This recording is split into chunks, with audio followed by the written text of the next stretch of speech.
Is Jesus God, the Son of God, or a prophet of God? I mean, this single question, it's really at the very heart of the theological divide between Christianity and Islam, two of the biggest religions on the planet. For Christians, Jesus is the divine savior. For Muslims, he's one of the most revered prophets ever. So let's unpack the core arguments from both sides. All right, so our first section is, fittingly, Jesus, God or prophet. We're going to start with the fundamental Christian belief about who Jesus is, and that gets us to a pretty complex idea called the hypostatic union. Okay, so this doctrine, the hypostatic union, it's absolutely central to Christian theology. The thinking goes like this: for humanity to be saved from sin, God himself had to become one of us, fully human, to redeem us from the inside out. You could call it the ultimate act of divine empathy. But, and this is a big but, as you're about to see, this whole concept raises a really powerful logical challenge. And that leads us right to the core of the problem, which this section title sums up perfectly. One being, two natures. Seriously, how can one single being have attributes that are, well, complete and total opposites?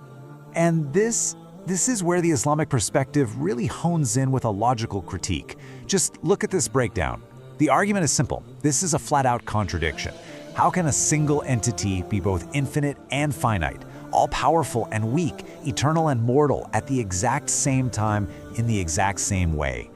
From this point of view, calling it a sacred mystery doesn't really answer the question. It just puts a label on what they see as a logical impossibility. And this question really takes that argument one step further. If God is all-powerful, why would he need to become human just to be close to us? I mean, from the Islamic viewpoint, an all-powerful God doesn't have to limit himself to do anything. The Quran actually says God is closer to you than your own jugular vein. The idea is he communicates through prophets, through revelation, all without ever having to compromise his divine, infinite nature. Wow, this quote just perfectly sums up the two different spiritual dynamics, doesn't it? In Christianity, God comes down. In Islam, the servant rises up. It's so concise. And you know, all of this whole debate about Jesus' identity, it all leads to the most crucial question of all. Why does it matter so much? And the answer is salvation. So that brings us to our next big section, salvation, grace, or deeds. I mean, how does a person actually get saved? It turns out the two faiths offer completely different answers. Let's dig into the Christian path first. So, if you look at these steps, the most important takeaway is this: salvation isn't something you can earn, it's a free gift. Jesus' sacrifice, because he is God, is seen as this ultimate act of love that perfectly balances the scales. It satisfies God's need for justice against sin while also showing his incredible mercy for the sinner. But then, you get this powerful counter-question from the Islamic perspective. Is it really truly just for an innocent person to be punished for what someone else did? This whole idea of one person paying for another's crime, it's challenged on the grounds of justice itself. The argument is that real justice demands that every single person is responsible for their own actions. And that's a total contrast to the Islamic framework, which is all about personal accountability. You are responsible for your deeds. Nobody can carry your burden for you. You repent directly to God. But here's a really key distinction. God's mercy is balanced with justice. And that means if you've hurt another person, you can't just ask God for forgiveness. You also have to go and seek that person's forgiveness too.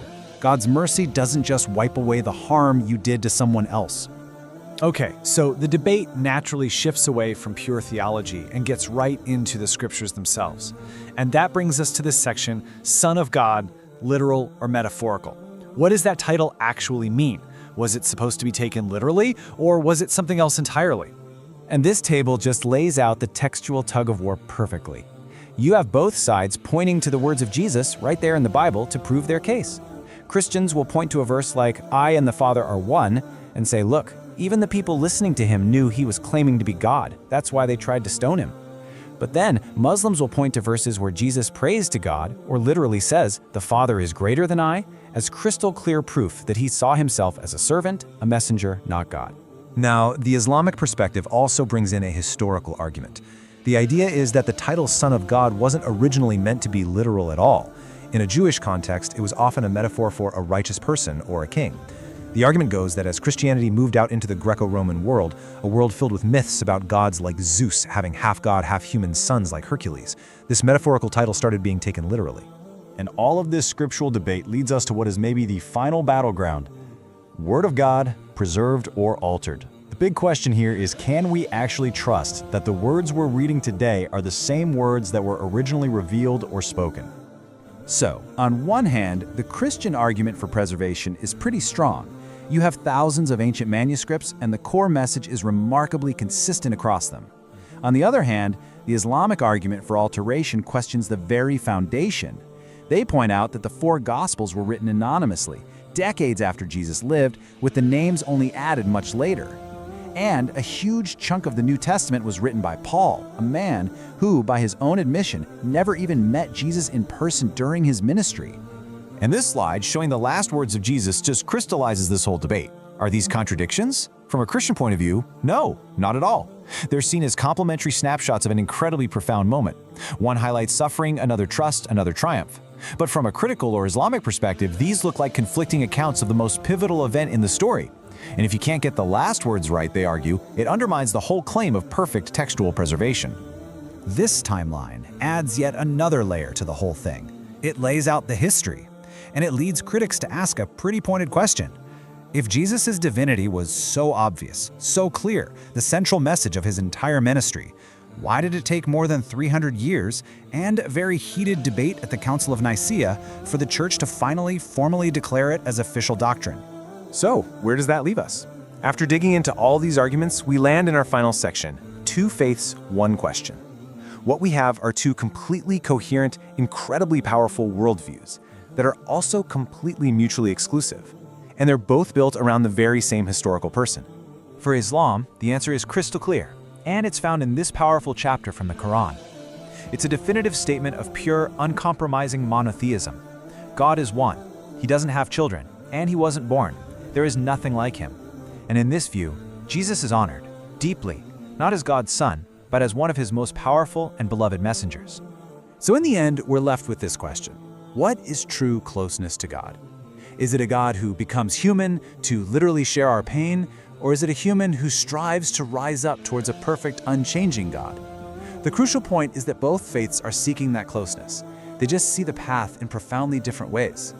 What I hope you take away from this isn't just a list of arguments for one side or the other, but a deeper feel for the core logic, the very heart of two of the world's great religions. Because the question of what divine love truly looks like, well, that's a question that continues to shape our world.